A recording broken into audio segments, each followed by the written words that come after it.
I was led into a simple room that looked like an interrogation room. A seemingly gentle police officer motioned for me to sit down. According to your sister-in-law Brooklyn, the kerosene you gave her was actually gasoline, which caused the kerosene stove to catch fire. When asked where I stored the kerosene, I explained that I had recently changed the location. About 3 months ago, I noticed an increase in kerosene consumption, so I suspected theft. I moved the kerosene to a locked storage shed and replaced it with gasoline in the storage box. The police officer stared at me intently. It was an unpleasant gaze. Thinking calmly, I began to realize that my actions were indeed strange. If gasoline was placed where kerosene used to be, someone might mistakenly take it. Excuse me for saying this, but you suspected that Brooklyn was stealing kerosene, didn't you? So you placed gasoline where the kerosene used to be, hoping that something would go wrong, is that correct? I looked up at the police officer's face. He had a sharp look in his eyes, trying to uncover the truth of the incident, despite his seemingly gentle demeanor. As I struggled to find words, someone came running towards the room we were in. Elena! It was my husband, Santiago. He was still in his suit, probably just finished with work. For some reason, he was holding our son Caden's game console. After catching his breath, he spoke clearly and firmly to the 2 police officers. Elena did nothing wrong. Look at this. The game console Santiago brought cleared my name. My name is Elena, 41 years old. I live in an old house with my husband Santiago and our 9-year-old son Caden. The house has a small garden, which I really like. Although there are no convenience stores nearby and it's difficult to go to the supermarket without a car, the people in this area are calm and kind, making it a very comfortable place to live. Having my in-laws and sister-in-law Brooklyn living nearby is also reassuring. When our entire family caught the flu when Caden was little, my in-laws came to take care of us. Having reliable relatives nearby is very comforting. Excuse me, Elena. Brooklyn called out as she frequently visited my house. Unlike her relatively quiet brother Santiago, Brooklyn had a straightforward personality and spoke her mind clearly, which made me feel uncomfortable at first. Elena, you need to keep all the windows open. The house needs good ventilation, or it will deteriorate. Besides, no one around here locks their doors, and there's nothing worth stealing anyway. Brooklyn said nonchalantly as she opened all the windows in the house without asking. Before I got married, I was taught to lock up even if I was just stepping out for a short while, so this was quite a contrast for me. One time, Brooklyn offered to drive Caden and me to the supermarket. As I was about to lock up, she looked at me in disbelief. Hey, you can't lock the house, she said. I froze at the front door, holding the key. What? Why? I blurted out. If someone tries to break in while you're out and finds the door locked, what do you think they'll do? They'll set the house on fire, she explained. What? Really? I responded, confused. In this area, we don't lock up. We leave some money in a visible spot, Brooklyn said proudly. That way, if a burglar does break in, they'll just take the money and leave quickly. still holding the key. I wondered if this was an American thing. After a few seconds of silence, I put the key back in my bag, leaving the house unlocked. I decided to follow Brooklyn's advice in her presence, not wanting to dismiss my sister-in-law's opinion. Despite this, I felt uneasy about not locking the front door. Brooklyn often mocked my carefulness to Caden, calling me overly anxious, which made Caden tease me as well. Mom, if you lock all the doors, the neighbors will worry. Caden said, echoing Brooklyn's story about burglars setting fire to locked houses. I sighed. Initially, I appreciated Brooklyn playing with Caden, but seeing him influenced by her words made me feel a bit down. Moreover, Brooklyn had become quite comfortable in our home, and her behavior started to seem a bit presumptuous. One day, Brooklyn took home the meal I had prepared in advance without asking. When I opened the fridge and saw that the food I had stored in a container was gone, I thought maybe Santiago had eaten it as a snack with his drink. Ha! I didn't eat it. Oh, I saw Brooklyn take something from the fridge when she left earlier. Hey, you should have told her not to do that. Well, she's been playing with Caden, so cut her some slack, okay? I closed the fridge door with a pout. As I washed my hands to start preparing dinner, I suddenly felt the urge to check the bathroom. Ha! The amount of cosmetics I usually use has decreased. The position of my hairbrush had changed, giving the impression that someone had used it. I sighed softly and went back to the kitchen to check the shelf where I stored snacks. The chocolates and potato chips I had bought for Caden were gone. This is a bit much. Muttering to myself, I tried to understand the uneasy feeling welling up inside me. At dusk, I went out to the garden to clear my mind, looking at the red light streaming through the window. In the garden, Caden was engrossed in his game console. Playing games even in the garden. I sighed and watched the sun set behind the mountains. It was beautiful. But after a little more gazing, I had to start preparing dinner. Mom, look at this. Caden turned the game console screen towards me, so I turned my back to the sunset. All right, I need to start preparing dinner. Mom, here. Doesn't this look weird? I don't understand games. You should study a bit before dinner. Caden, still holding the game console, pouted and dropped his shoulders. Leaving him there, I went back to the kitchen. Ah, no good. I still feel this uneasy lump in my chest. I took a deep breath and pulled out my smartphone to send a message to my mother-in-law. I started by expressing my gratitude for Brooklyn taking care of Caden at our house. Then, I sent a message asking her to stop using or taking things from our house without permission. After a while, my mother-in-law called me. I'm sorry, Elena. I'll subtly let Brooklyn know.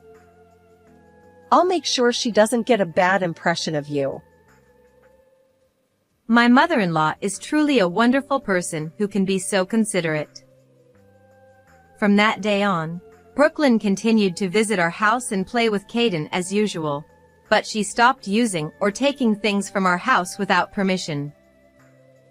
I didn't know how my mother-in-law conveyed the message, but I was deeply relieved that the issue was resolved without any awkwardness. After this matter was peacefully resolved, another problem arose in our house the following Sunday. At night, after Caden had fallen asleep, I was doing the household accounts and noticed that the kerosene expenses had increased. even though it had gotten a bit warmer recently and we were using the kerosene heater less frequently. Flipping through the pages of the household account book, I saw that the price had suddenly increased from 3 months ago. Come to think of it, Santiago had been frequently going to the gas station to buy kerosene recently. Just then, Santiago came out of the bath and entered the living room.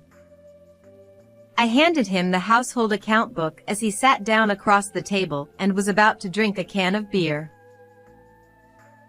Recently, the kerosene expenses for the house have been abnormally high. It's been like this for 3 months. Huh? Oh, you're right. I don't feel like we've been using that much, but now that you mention it, I did notice that the kerosene stored outside has been depleting quickly. I felt a bit uneasy. In our house, we stored kerosene next to the garbage disposal area, a little away from the entrance. Although it was kept in a storage box, it wasn't locked. Even though it was within our property, anyone could take it, so I felt a bit uneasy thinking that maybe a neighbor was stealing it. Well, we don't know who might be stealing it, but let's stop storing it outside. The shed has a shutter, and although it's a bit of a hassle, it would be safer to store it there. It felt a bit wasteful to have an empty storage box that we had bought. It's a bit of a hassle, but we have no choice. How about we put the gasoline we use for the lawnmower in the storage box? I see. That would be convenient for when I do yard work. Let's do that. The can with the gasoline is clearly labeled gasoline, so if someone is only stealing kerosene, they won't take it, right? Well, if they start stealing the gasoline too, we'll deal with it then. Santiago smiled and took a big gulp of his beer. 2 days later, when I returned home from my part-time job, I was met with an unexpected sight at the entrance. There stood Caden with a troubled expression and a police officer. Instinctively, I thought, Caden must have done something. And, pale-faced, I got off my bicycle and cautiously approached. I immediately greeted the police officer. The officer, who seemed gentle, confirmed my identity and then, with a serious expression, said, Please accompany us to the station. What? Did Caden do something wrong? The officer replied, No, it's you, Elena, who we need to accompany us. We'll explain the details at the station. I told Caden, who was looking at me anxiously, I'll contact Santiago to come home soon. And then I was taken to the police station in a patrol car. Upon arriving at the police station, I felt a tense atmosphere. I was led to a simple room that looked like an interrogation room. The gentle-looking officer asked me to sit down and slowly began to explain the situation. Do you know Brooklyn? Yes, of course. She's my husband's sister. Actually, this morning, there was a fire at Brooklyn's house. The doghouse outside caught fire. I listened to the officer's story with my head tilted. To summarize, there was a small doghouse in Brooklyn's yard, and it caught fire while being heated with a kerosene stove. A neighbor noticed the fire and evacuated the dog, but the doghouse was completely burned down. The doghouse was in the shade, so it was cold, and they had taken the kerosene stove from inside the house to warm the doghouse. I felt a slight headache. If the dog outside was cold, why not keep it inside the house during the cold season instead of using a kerosene stove outside? Well, that might be a matter of the owner's perspective, But what puzzled me was why I was contacted about the fire caused by the kerosene stove. The gentle-looking officer, with a troubled expression, said, Brooklyn mentioned that she called you several times. Haven't you heard? I took out my smartphone from my bag and saw numerous missed calls from Brooklyn. I hadn't noticed because it was on silent mode, but there were also several voicemail messages. After informing the officer in front of me, I played the voicemail messages, and a loud angry voice echoed in the interrogation room. How dare you deceive me? It's your fault the doghouse burned down. I'll make sure you take responsibility. Hearing Brooklyn's angry voice from the phone speaker, I stiffened, but I couldn't ignore the part where she accused me of deceiving her. As soon as I turned to face the police officer, he opened his notebook and began to explain calmly. According to Brooklyn, the kerosene you gave her was actually gasoline, which caused the kerosene stove to catch fire. He said, No! I never gave Brooklyn either kerosene or gasoline. I exclaimed. The police officer, still looking calm, furrowed his brow slightly as he stared at his notebook. He seemed to be considering that one of us must be lying since our stories didn't match. When asked where I stored the kerosene, I explained that I had recently changed the location and put a can of gasoline in the storage box instead. I see. And why did you do that? The officer asked. About 3 months ago, I noticed an increase in kerosene consumption, so I suspected theft. I moved the kerosene to a locked warehouse and replaced it with gasoline in the storage box. I explained. So, someone was stealing the kerosene, and you replaced it with gasoline in that spot, is that correct? The officer clarified. Yes, I replied, feeling his intense gaze on me. It was an uncomfortable look. Thinking it over calmly, I realized that my actions might indeed have been strange. Regardless of who was stealing the kerosene, if gasoline was placed where the kerosene used to be, someone might mistakenly take it. Although the containers for kerosene and gasoline are clearly different, if the storage box only had kerosene before, it's not impossible for someone to make a mistake. The officer continued. Forgive me for saying this, but you suspected Brooklyn of stealing the kerosene, so you placed gasoline there, hoping something would go wrong? I looked up at the officer in surprise. He had a sharp look in his eyes, determined to uncover the truth of the incident. As I struggled to find words, someone came running towards our room. The door was flung open, and it was Brooklyn. Excuse me. I'm in the middle of questioning Elena. The officer said. You! Don't try to weasel out of this. The kerosene I got from your house caused the fire. You didn't even answer your phone. You'll pay for this. Brooklyn shouted, ignoring the officer's attempts to stop her. I never gave you any kerosene, Brooklyn, and I didn't know you were the one stealing it. I retorted. Stealing? That's a terrible thing to say. I was just taking a little kerosene from a relative's house. Why should I be accused of stealing? Brooklyn said, crossing her arms and raising her chin confidently. In fact, placing gasoline where the kerosene used to be is a far more malicious act, don't you think? She added. The officer, deep in thought, suggested. In such cases, it might be best for both parties to consult with lawyers. Brooklyn made a face of disgust. Lawyers? That's a waste of money. If you pay $10,000 for the doghouse repairs and compensation, I won't make a big deal out of this. What? $10,000? I exclaimed. Yes!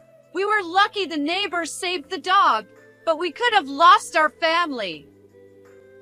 That amount of compensation is only fair. Brooklyn insisted. As Brooklyn looked down at me with her arms crossed and a slight smirk, the interrogation room door burst open again. Elena! Santiago appeared in the room with another police officer. He was still in his suit from work, holding Caden's game console in his hand. He must have run here, as he was sweating and out of breath. After catching his breath, he spoke clearly and earnestly to the two police officers. My wife did nothing wrong. Please look at this. He inserted a memory card from the game console into a computer provided by the other officer. The screen displayed a series of dates, along with numerous photos and videos. Some of the photos were of poor quality, clearly taken with Caden's game console. They showed flowers in the garden, the sky, and candid shots of me walking in the garden. Santiago played one of the videos. There was no sound, and the footage was shaky, as if it had been secretly filmed through a gap in the curtains. It showed the area around the storage box containing kerosene. It was slightly dark, probably evening. At that time, I was usually in the kitchen preparing dinner, so I had no idea what Caden was doing. I assumed he was playing with his game console, but what was he filming? In the video, a figure appeared, looking around nervously. They were holding a small kerosene tank and quickly transferred the kerosene from the storage box into their own tank. I couldn't help but gasp. The person was unmistakably Brooklyn. Brooklyn covered her mouth with her hand as she watched the screen. Wait a minute. Yes, I took the kerosene without permission. But we're family, aren't we? A little bit shouldn't be a problem. The real issue is that you replaced the kerosene with gasoline. I see. So, Brooklyn was stealing the kerosene. However, the current issue is who is responsible for her mistakenly using gasoline. Please watch this video as well. This was taken 2 days before the doghouse fire, after I heard about the kerosene thefts. I secretly installed a surveillance camera without telling my wife. This video was clearer than the previous one. It showed Brooklyn opening the storage box and transferring gasoline from a metal can to a plastic tank. She did this with practiced ease. Look here. Pay close attention. He paused the video and zoomed in on the can Brooklyn was handling. It was clearly labeled in large letters. Caution. Gasoline. If necessary, I can bring the actual can. The label is much larger and clearer than usual. I made the label myself. But I accidentally put it in. The gasoline can is metal and clearly labeled. Brooklyn was in such a hurry to steal someone else's property that she didn't check properly. I wasn't in a hurry. The containers for kerosene and gasoline are completely different. Normally, you wouldn't mix them up. Brooklyn uses a can for refueling the lawnmower at home, so she can't claim ignorance. The officer reviewed the video and nodded deeply. Thank you. He said. Having seen the videos, it was clear who was at fault. The officer seemed to have no more to say. He took a brief statement about the fire and told us we could go home, as it was a family matter. Thanks to Santiago's calm actions, it was concluded that the cause of the fire was Brooklyn's own fault. However, we reflected on the fact that it was wrong to leave gasoline in a place accessible to anyone and not lock it up. Regarding this incident, Brooklyn's lies were exposed, and it was revealed that she had been stealing kerosene, leading to discussions about whether to file a police report. Santiago's mother desperately apologized to us. I'm truly sorry. I'm really sorry. Please don't apologize so much. I'm the one at fault. The two of them desperately apologized in front of our house on Sunday morning. Seeing her mother apologize on her behalf, Brooklyn seemed to feel something. She stood next to her mother, tears in her eyes, and apologized to Santiago and me. Raise your faces. Mom. Brooklyn. At Santiago's gentle words, both his mother and Brooklyn looked slightly relieved and raised their faces. I don't care if you stole kerosene or whatever. This is the countryside, and people who steal are doing it because they're in need. I can understand that. Yes, that's right. I couldn't say that I was in need.